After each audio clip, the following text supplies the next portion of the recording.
என்ன மக்களே, எல்லாரும் எப்படி இருக்கீங்க? நான் நல்லா இருக்கேன் பார்த்துடுங்க. ஆமா. ஐயே எக்க, உங்களை யாரு கேட்டா? நம்ம சேனல் அட்மின் எப்படி இருக்கோன்னு சொல்லுங்க.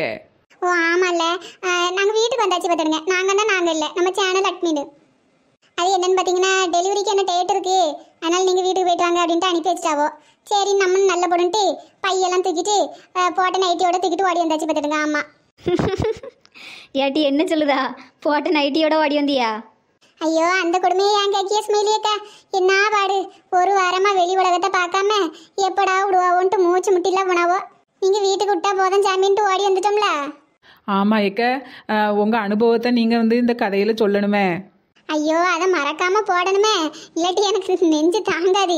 ஆமாம், நம்ம சேனல்ல இனிமே ஆஸ்பத்திரிலேருந்து 7 நாள் என்ன நடந்துன்ட்டு ஒரு கதையாக போடுவோம், சரியா?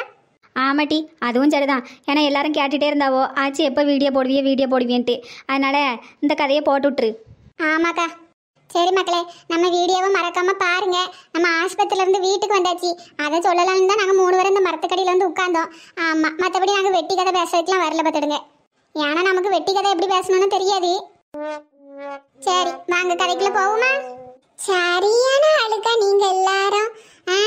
ஒரு வாரமா கதை போடல, நம்மளும் ஒரு வாரமா சேனல்ல வரல. இன்னைக்கு எல்லாரும் கூடியிருக்கீல, ஒரு சத்தம் காட்டுவோம். எதுவும் கிடையாது என்னக்கா? ஏட்டி ஏட்டி, நாங்களே இப்பதாண்டி வந்தோம், வந்து உட்காருங்க. ஒரு வாரமா நமக்கு நியாயம் பேசாம மூச்சு முட்டி போச்சுக்க. ஆமா, உனக்கு மட்டுமா? எங்க எல்லாருக்கும் அப்படிதான் இருந்து ஒரு வாரமா கதை போடல, உங்களையும் பார்க்கல, என்ன ஏதுன்னு ஒரு செய்தியும் தெரியல. ஆமா இக்க, இனிமையாவது டெய்லியும் வீடியோ போடுவீங்களா? ஏடி ரங்கா, அதுதான் தெரியல பார்த்துக்க. உடம்பையும் பார்த்து விடணும். ஆமா, ரெஸ்ட் எடுக்கும் சொல்லியிருக்காவ. சரி நம்ம நல்லா இருக்க அன்னைக்கு வீடியோ போடுவோம், மற்ற அன்னைக்கு வீடியோ வராது. அப்படியெல்லாம் சொல்லாதீங்கக்கா. ஆமா, உங்களால முடியும் நினைச்சா முடியும் தாண்டி. உடம்புக்கும் கொஞ்சம் ரெஸ்ட் கொடுக்கணும்ல. அதுவும் சரிதான். அப்புறம் ஏட்டிவிட குழம்புலாம் வச்சு சோறெல்லாம் பொங்கி பிள்ளைகளெல்லாம் பள்ளியிடத்துக்கு அனுப்புனீங்களா? ஏ அப்பா, இப்போ தான் யாரும் எனக்கு வெட்டி நியாயெல்லாம் பேசக்கு வராது, கதை பேச மாட்டோம் அப்படி இப்படின்ட்டு சீனை போட்டாவோ. நான் ஆரம்பிச்சிட்டாவுல்ல. ஏட்டி, நீ மைண்ட் வயசு நினைச்சு வெளியே பேசிட்டே நினைக்கேன். இல்லைக்க, உங்களுக்கு கேட்கணுன்னு தான் பேசினேன். சரி, உங்களுக்கு கூட இந்த மரத்தடிக்கில் இருந்தா நானும் கெட்டு போவேன். சரி கதைக்குள்ள போவோம் வாங்க. அடேங்கப்பா. ஏட்டி மல்லிகுட்டி, இன்னைக்கு என்ன கதை டீ? ஹாஸ்பிட்டலில் நடந்ததை போட்டுருவோமா? ஐயோ இல்லைக்கா, அதுக்கு என்ன கொஞ்சம் நான் தயாராகணும் பார்த்துடுங்க. ஆமாம், இன்னைக்கு மாமியார் மருமகள் கதையை போட்டு விட்ருவோம். சரி டீ, அப்போ நமக்கு இங்கே என்ன வேலை? எந்திரிச்சு வீட்டுக்கு போவோம். ஆமாக்கா. ஏக்கா, ஆஸ்பத்திரியில் நடந்ததுங்க அவளே. அப்படி என்ன நடந்திருக்கான்? ஏட்டி, நானும் உன் கூட இங்கே தானே இருந்தேன். நான் என்ன ஆஸ்பத்திரியிலே போய் படுத்து கிடந்தேன்? கேட்டேங்க, இருந்தாலும் உங்களுக்கு தெரியுமோன்னு நினச்சி கேட்டேன். எனக்கும் தெரியாது டீ, உங்களுக்கும் தெரியணுமா ஆஸ்பத்திரியில் என்ன நடந்துன்னு? மறக்காமல் டெய்லி நம்ம வீடியோவை பாருங்கள். பிள்ளைக்கு எவ்வளோமா வயசாகுது? பால்வாடியில் கொண்டு விடலாம்ல?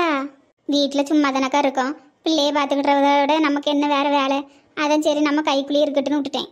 அதுக்கு இல்லைம்மா, இப்போவே கொண்டு விட்டாதான் பிறகு பள்ளிக்கூடமும் சேர்க்கச்சில் அவன் அழாமல் போவான்.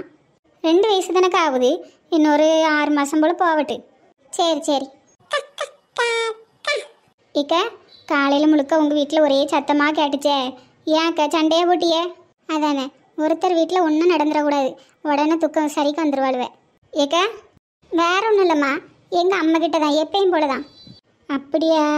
சரி. பிள்ளையே கொஞ்சம் குளிப்பாட்டி தூங்க போடுமா, அப்போ தான் உடம்பு கொஞ்சம் நல்லா வைக்கும். ஆமாக்கா, தண்ணி அடுப்பில் வச்சு விட்டு தான் வந்தேன் பார்த்துடுங்க. சரி உங்ககிட்ட வந்து கேட்டு போலாமேன்னு தான் வந்து உட்காந்தேன். சரி வாரேன். சரி கீதா, பிள்ளையை பார்த்துக்க. ஐயோ வீட்டுக்கு போகுமா? ஆமாம் காக்கா தான். வீட்டில் போய் குளிச்சுட்டு தூங்குவான். சமத்து பையம்ல, குளிச்சுட்டு தூங்கிட்டு சாயந்தரம் போல் வருவோன்னு வாரேங்க. சரிம்மா. இப்படி தெருவுலலாம் வந்து விசாரிச்சுட்டு போகிற அளவுக்கு நம்ம நிலமை ஆகிப்போச்சு. அம்மாச்சி விடுங்க அம்மாச்சி, நான் வரல. நீ சும்மா இருமா, நான் பார்த்துக்கிடுதேன். வேண்டாம் அம்மாச்சி, அத்தை பாவம், அவையில் எதுவும் கஷ்டப்படுத்துகிற மாதிரி பேசிடாதீங்க. எல்லாம் எனக்கு தெரியும், நீ என் கூட வா. எம்மாடி, என் ஆசை மகளே, இந்தா உன் பணம் 30,000 ரூபா. என்னம்மா, இவ்வளவு நேரம் தேடி கிடைக்காத பணம் திடீர்னு இப்போ கிடச்சிருக்கு? உனக்கு உன் பணம் கிடைச்சா சரிதானே? இந்த பிடி. நான் கேட்டதுக்கு பதில் சொல்லுங்க. இவ்வளவு நேரம் தேடி கிடைக்காத பணம் இப்போ எப்படி கிடைச்சிது? கை கால் முளைச்சி தன்னால் ஓடி வந்துச்சு. ஏட்டி உன் முன் கோவத்தை நிறுத்து சரியா? அதுக்கப்புறம் எங்ககிட்ட வந்து கேள்வி கேளு. நீ வாமா நம்ம போவோம். எம்மா ஏட்டி என்ன? நான் கேட்கறதுக்கு பயில் சொல்லிட்டு போங்க. இவ்வளவு நேரம் தேடி பணம் இல்லைன்னு சொன்னீங்க, இப்போ பணம் இருக்குன்ட்டு வாரிய. இந்த பணம் எங்கேருந்து கிடச்சி? எல்லாம் உன் சம்பள பணம் தாம்மா. ஏதோ பிள்ளை சோப்பு கலர் டைரிக்கில் வைக்கிறதுக்கு பதிலாக புழு கலர் டைரிக்கில் வச்சுட்டு மறந்துட்டு தெரியாமல் தேடிட்டு இருந்துச்சு. அதுக்கப்புறம் நான் தான் போய் உதவி பண்ணினேன். இப்போ தேடணும் 2 பேரும் சேர்ந்து கிடச்சிக்கிட்டு. எதுவாக இருந்தாலும் கொஞ்சம் பொறுமை வேணும். பொறுத்தார் பூமி ஆழ்வார்னு கேள்விப்பட்டது இல்லையா? சும்மா நமக்கு மட்டும்தான் வாய் இருக்கு, காது இருக்கு, மூக்கு இருக்குன்னு ஆடக்கூடாது. அந்த பிள்ளைய என்ன பேச்சு பேசுனா அது மனசு எவ்வளவு கஷ்டப்பட்டிருக்கும். இப்போ உன் பணம் கிடைச்சிட்டு நீ பேசின வார்த்தையெல்லாம் திரும்ப வாங்க முடியுமா? இல்லை நீ பேசின வார்த்தையை தான் அவளை திரும்ப பேச சொல்லட்டா? சொல்லுமா. இப்போ தலையை குனிஞ்சு என்ன பண்ணுறது? எதுவாக இருந்தாலும் தீர ஆராய்ஞ்சு பேசணும் சரியா? மனசுங்கிறது கண்ணாடி மாதிரி. நீ ஒரு தடவை உடைச்சிட்ட, இனிமே நீ எவ்வளவுதான் ஒட்டணும்னு நினச்சாலும் அது ஒட்டாது. இம்மா அது எதுவும் வராண்டாம் தாயி. உன் பணம் உன்கிட்டயே இருக்கட்டும். கொஞ்சம் நெஞ்ச பேச்சா பேசுனேன். அந்த பிள்ளை மனசு எவ்வளவு சுக்கு சுக்கா உடஞ்சிருக்கும். போ, யாருக்கோ கொண்டு போய் கொடுக்கணும்னு நீயே கொடுத்து உன் மானத்தை காப்பாத்திக்க. இம்மா வேண்டாம்மா வேண்டாம். எங்களால் யார் மானமும் போக வேண்டாம்.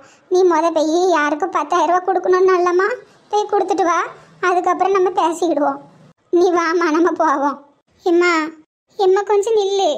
சே, எவ்வளோ பெரிய தப்பு பண்ணிட்டேன். ஷோ கடவுளே, ஐயோ நான் என்ன பண்ணுவேன்? என்னோட முன்கோபத்தால் ஒரு பிள்ளையோட மனசே நான் உடைச்சிட்டேனே. இந்த தப்பை நான் இதோட 2வது வாட்டி பண்ணுறேன். இதுக்கு எனக்கு மன்னிப்பே கிடையாது. சித்தி, பூரணி. ஏன் சித்தி ஒரு மாதிரி இருக்கா? தப்பு பண்ணிட்டேன் பூரணினா. என்னாச்சு சித்தி? உங்கள் அண்ணி பணத்தை எடுக்கல, அது அங்கே தான் இருந்திருக்கு. என்ன சித்தி சொல்கிறா? ஆமாம் பூரணி, உண்மை என்னன்னு தெரியாமல் வாய்க்கு வந்தபடியெல்லாம் பேசிட்டேன். இந்த ஜென்மத்தில் எனக்கு மன்னிப்பே கிடையாது. ஐயோ சித்தி, எதுக்கு பெரிய பெரிய வார்த்தையெல்லாம் பேசிகிட்டு இருக்கா? அநியாயமாக ஒரு பொண்ணோட மனசை கஷ்டப்படுத்திட்டேன்னு என்ன வார்த்தையெல்லாம் சொல்லி திட்டேன். பணம் திரும்ப வந்துருச்சு. நான் பேசின வார்த்தையெல்லாம் மறையுமா பூரணி? சித்தி, நம்ம அண்ணி தானே சித்தி, அதெல்லாம் மறந்துடுவாங்க. அது எப்படி பூரணி நியாயமாகும்? இதோட நான் அவளை 2வது வாட்டி இப்படி கடுமையான வார்த்தையெல்லாம் சொல்லி திட்டிருக்கேன். இதுக்கு மன்னிப்பே கிடையாது. கடவுளே, நான் எந்த கோயிலாக ஏறி இறங்கினாலும் எனக்கு மன்னிப்பே கிடைக்காது போலையே. ஐயோ சித்தி, எதுக்கு இப்படி பெரிய பெரிய வார்த்தையெல்லாம் பேசிகிட்டு இருக்கா? இங்கே பாரு, அது ஓ மருமக, உனக்கு பேசுறதுக்கு எல்லாமே உரிமை இருக்கு. அதெல்லாம் ஒரு அளவுக்கு தான் பூரணி. நான் ரொம்ப அதிகமாகவே பேசிட்டேன். கொஞ்சம் பொறுமையாக இருந்திருக்கலாம். இந்த முன்கோபம் எனக்கு எப்போ தான் போகும்னே தெரியல. இந்த முன்கோபத்தால் நான் எல்லாரையும் இழந்துருவேணும்னு எனக்கு பயமாக இருக்கு. ஐயோ சித்தி, ஆமாம் பூரணி, என் கணவரை பிரிஞ்சேன். இப்போ என் பையனையும் மருமவளையும் இழந்துருவேன் போல. ஐயோ சித்தி, எனக்கு என்ன பண்ணுறதுனே தெரியல பூரணி. பணம் திரும்ப வந்துருச்சு. நான் வாக்கு கொடுத்த இடத்துலயே என் மானத்தை காப்பாற்றிடுவேன். ஆனால் என் மருமகிட்ட என்ன பண்ண போகிறேன்னு தெரியலையே. இனிமே நான் அவன் மூஞ்சில் எப்படி முழிப்பேன்? அவளை எப்படி மருமவளேன்னு கூப்பிடுவேன்? அவள் என் மூஞ்சில் எப்படி முழிப்பா? என்னை எப்படி அத்தனை கூப்பிடுவா? அப்படியே கூப்பிட்டாலும் வெறும் வாயால் தானே கூப்பிடுவா. அவள் அடி மனசுலேருந்து வராது. நான் ரொம்ப பெரிய தப்பு பண்ணிட்டேன் பூரணி. ஐயோ சித்தி, இல்லை பூரணி, நீ எவ்வளவுதான் ஆறுதல் சொன்னாலும் நான் பண்ணது தப்பு தான்.